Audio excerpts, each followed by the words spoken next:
လူတွေနဲ့အဆင်ပြေပြေနေထိုင်လုပ်ကိုင်နိုင်တဲ့အမှုပညာယနေ့ခေတ်မှာ technical skill တွေဘလောက်ပဲကောင်းနေပါစေလူတွေနဲ့တဟဇာတစ်ဖြစ်အောင်ဆက်ဆံနိုင်မှုမရှိရင်အလုပ်ခွင်မှာလည်းအခက်အခဲတွေကြုံရနိုင်တယ်လို့ဘဝမှာလည်းပင်ပန်းရတတ်ပါတယ်ဒါကြောင့် social skills ဟာအလုပ်ကိုင်တိုးတက်မှုလူမှုဆက်ဆံရေးခိုင်မြဲမှုနဲ့ဘဝအောင်မြင်မှုအတွက်မရှိမဖြစ်လိုအပ်တဲ့ soft skill တစ်ခုဖြစ်ပါတယ် social skills ဆိုတာလူတွေနဲ့ထိရောက်စွာဆက်သွယ်ပြောဆိုနိုင်ခြင်းတစ်ဖက်လူကိုနားလည်ပေးနိုင်ခြင်းပူးပေါင်းလှုပ်ဆောင်နိုင်ခြင်းဆက်ဆံရေးကောင်းတွေတိဆောက်ထိန်းသိမ်းနိုင်ခြင်းတို့ကိုဆိုလိုပါတယ်ဒီစွမ်းရည်ထဲမှာ communication, active listening, empathy, teamwork, conflict resolution စတဲ့အရေးကြီးတဲ့အရေးချင်းတွေပါဝင်ပါတယ်။ဘာကြောင့် social skill လိုအပ်တာလဲ။တစ်ဆက်ဆံရေးကောင်းတွေတိဆောက်ပေးနိုင်တယ်။ social skill ကောင်းတဲ့သူတွေဟာလူတွေနဲ့အဆင်ပြေပြေဆက်ဆံနိုင်တာကြောင့်ယုံကြည်မှုရလွယ်ပြီးခိုင်မြဲတဲ့ဆက်ဆံရေးတွေတိဆောက်နိုင်ပါတယ်။နှစ်အလုပ်ခွင်အောင်မြင်မှုကိုမြင့်တင်ပေးတယ်။အလုပ်ရှင်တွေဟာ technical skill တစ်ခုတည်းထက် communication ကောင်းသူ teamwork ကောင်းသူလူတွေနဲ့လိုက်ရောညီထွေလုပ်ကိုင်နိုင်သူတွေကိုပိုတန်ဖိုးထားကြပါတယ်။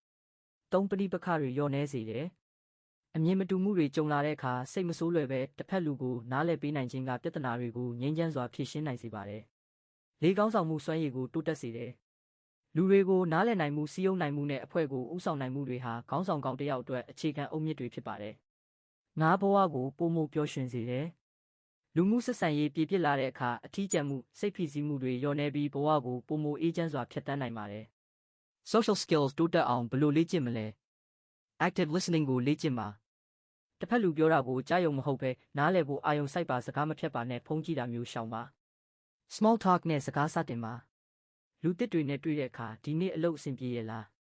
ဒီအပန်းကိုဘယ်လိုသိတာလဲစတဲ့ရိုးရှင်းတဲ့မေးခွန်းလေးတွေနဲ့စတင်ပါ empathy ကိုမွေးမြူပါတစ်ဖက်လူကိုမဝေဖန်ခင်သူဘာကြောင့်ဒီလိုပြောရတာလဲဆိုပြီးသူ့နေရာကနေစဉ်းစားကြည့်ပါ body language ကိုဂရုစိုက်ပါနှွေးထွေးတဲ့အပြုံးရိုက်ခံထားကပွင့်လင်းတဲ့နေထိုင်မှုဟာစကားမပြောခင်ကတည်းကကိုယ့်အပေါ်အမြင်ကောင်းတစ်ခုဖန်တီးပေးနိုင်ပါတယ် feedback ကိုလက်ခံပါကိုယ့်ရဲ့ပြောဆိုဆက်ဆံပုံကိုတိုးတက်အောင်ကိုယုံကြည်ရတဲ့သူတွေစီကအကြံပြုချက်တွေရိုးသားစွာတောင်းခံပါအနှစ်ချုပ်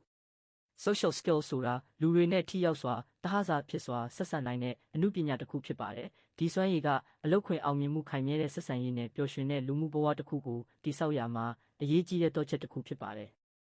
လူတွေနဲ့ကောင်းမွန်စွာဆက်ဆံနိုင်ခြင်းဟာဘဝမှာပိတ်နေတဲ့တကားပေါင်းများစွာကိုဖွင့်ပေးနိုင်တဲ့စွမ်းအားတစ်ခုဖြစ်ပါတယ်မေတ္တာဖြင့် Corporate Learning Institute